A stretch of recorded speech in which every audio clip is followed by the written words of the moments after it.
Jeová, a paz de Jesus Cristo, a paz do Espírito Santo, esteja somente com vocês, são inscritos neste canal. Vamos começar o culto 2/4/2024, terça-feira de abril. Eu sempre falo e continuarei falando, só estou no Face, no meus 6 Facebook, no YouTube, no WhatsApp e Google. Vamos lá.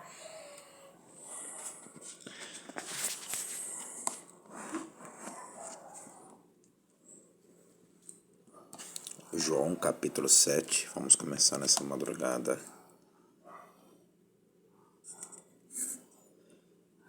Resumo do capítulo: Jesus se demora a ir a Jerusalém para uma das 3 festas religiosas exigidas pelo judaísmo e viaja icogênito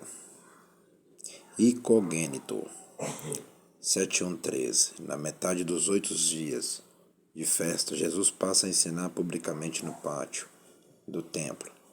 Ele atribuiu seus ensinamentos diretamente a Jeová e não ao seminário de capacitação rabínico. Insiste que este fato será reconhecido por quem quer que venha optar por fazer a vontade de Jeová. Quando desafiado, declara com clareza que o julgamento dos líderes religiosos é imperfeito, que não guardam a lei e que afirma honrar. Versículo 14:4. A multidão, no entanto, também vacila quando no último dia da festa Jesus conclama seus ouvintes a que creiam nele. Versículo 36-44. Cresce a fúria no interior da liderança, pois sua própria guarda se recusa a prender Jesus. Saindo da multidão, Nicodemos defende a Jesus, embora hesitantemente. Fica claro que os líderes se recusaram terminantemente a acreditar que Jesus era o Cristo. Versículo 45-52. Versículo-chave 7:17. O compromisso produz a certeza. Aplicação pessoal: não queira conhecer a vontade de Jeová até estar pessoalmente preparado a fazê-lo. Conceito-chave: festa P89, demônios P659, lei P616, fariseu P625, Cristo Messias P432. Destaque: os irmãos de Jesus 7:19. Há tanto ciúme e descrença na troca de farpas entre os irmãos de Jesus, quanto ao querer que ele se transforme numa figura pública. Mais tarde, pelo menos dois dos irmãos de Tiago, dois dos irmãos de Jesus, Tiago e Judas, creram e se transformaram em líderes na jovem igreja. Aqui que eu falei que Jesus só habita dentro da igreja. Eu não falei? Naquele tempo já existia a igreja verdadeira de crente. Tá vendo?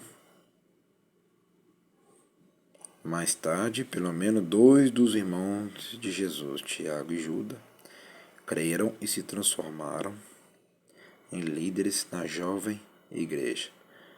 Não cancele de imediato os nomes dos que não se mostrarem sensíveis ao Evangelho. De um modo geral, isso leva tempo. Continuando.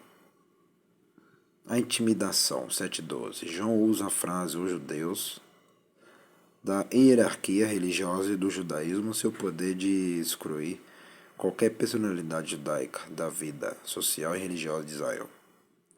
Mantinha de boca fechada os que pensavam de fato que Jesus era o Messias. Não as tendo aprendido. 7:15.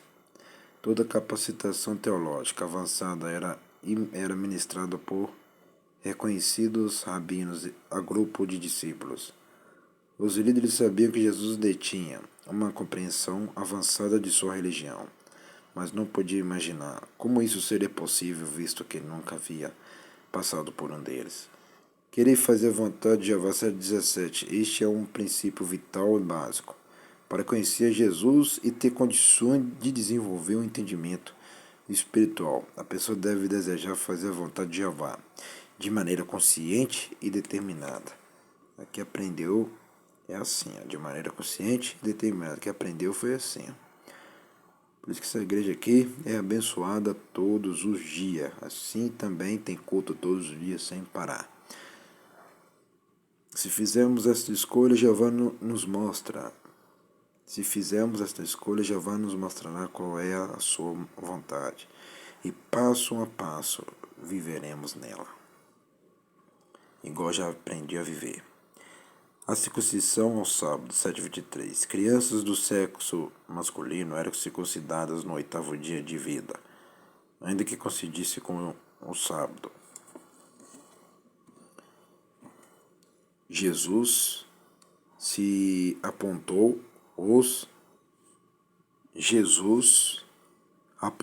os arrazoados imperfeitos de seus oponentes. Permitiam aos sábados um ritual simbólico de purificação que afetava uma parte do corpo. Como poderiam reclamar de Jesus que purificava e curava o corpo como um todo? Bem sabemos de onde este é. 7:27. Os judeus assumiram que Jesus nasceu na Galiléia, pois vivera em Nazaré. Contudo, se tivessem examinado os registros correspondentes à genealogia de Jesus certamente disponíveis, já que se preocupavam muito com isso, teriam aprendido que ele nascera em Belém da linhagem de Davi, versículo 41 e 42. Como é tentador usar a escritura contra os outros, segundo a nossa interpretação, sem conferir os fatos.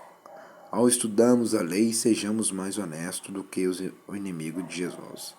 É claro que há um significado duplo nas palavras de Jesus. De fato, ele veio de Jeová e seus inimigos sabiam disso. Por se tratar tão somente de um ser humano, os judeus se equivocaram na avaliação. Tá vendo mesmo? O Jesus Cristo já tinha os inimigos naquela época, que era contra ele. Por isso que eu falo, Jesus não veio para salvar todos. Entendeu? Jesus não veio para todo mundo. Jesus veio para os seus escolhidos. Igual essa igreja aqui, ó. Escolhido. Entendeu? Ele veio para os escolhidos. Entendeu? Os escolhidos que obedecem a ele. Entendeu? E Jesus já tinha os inimigos dele naquela época. Então por isso que eu falo. O Criador não ama todo mundo, ele ama os escolhidos, entendeu? Porque se esses aí amassem a Jesus Cristo, obedeceriam a ele. Né? Mas eles não amavam Jesus Cristo, eles eram contra Jesus Cristo, contra tudo, ela já fala lá. Do que os seus inimigos, tá vendo lá? Os inimigos de Jesus, tá vendo? Os inimigos de Jesus, tá vendo? Então, meu irmão, é por isso que eu sempre já falei para vocês que nós temos dois inimigos. O ser humano e o diabo. Eu já falei para vocês em vários vídeos que nós temos dois inimigos. Quem é fiel ao Criador, igual eu sou, nós temos dois inimigos. O ser humano, tanto seja o homem como a mulher, que é o inimigo, e o diabo, que é Satanás. E essas pessoas, elas trabalham para o diabo. Tanto que ela é inimiga do Evangelho, ela trabalha para o diabo, entendeu? Por isso que eu falo para vocês que nós temos dois inimigos, que é o ser humano e o capeta, entendeu? Essas pessoas vão queimar tudo no lago de fogo que já está vindo para eles, entendeu? Olha aqui para vocês entenderem uma coisa. De fato, ele veio de Jeová e seus inimigos sabiam disso, tá vendo lá? Os inimigos dele sabiam que ele veio de Jeová, mas mesmo assim recusou aceitar Jesus Cristo por inveja. Tá vendo lá? Por se tratar tão somente de um ser humano. Os judeus se equivocaram na avaliação, tá vendo? Porque o Messias veio como um ser humano. Como um ser humano. Tá vendo? Aí eles se equivocaram na avaliação. Aí eles olharam assim, como que um ser humano pode pregar? E falando que é o Salvador eterno. Falando que é o prometido, sendo que ele é um ser humano como nós. Tá vendo? Esse é o erro de vocês também. Por olhar a aparência. Já falei para vocês que o Criador não olha a aparência. Ele olha por dentro da alma. Ele olha por dentro do coração, se o coração está limpo. Eu falei para vocês que o Criador não olha a aparência. Entendeu? Jesus veio sem formosura nenhuma, já está escrito isso. Aquele estava esperando um grande rei rico, um grande rei milionário, bilionário. Estava esperando isso, um ser humano assim.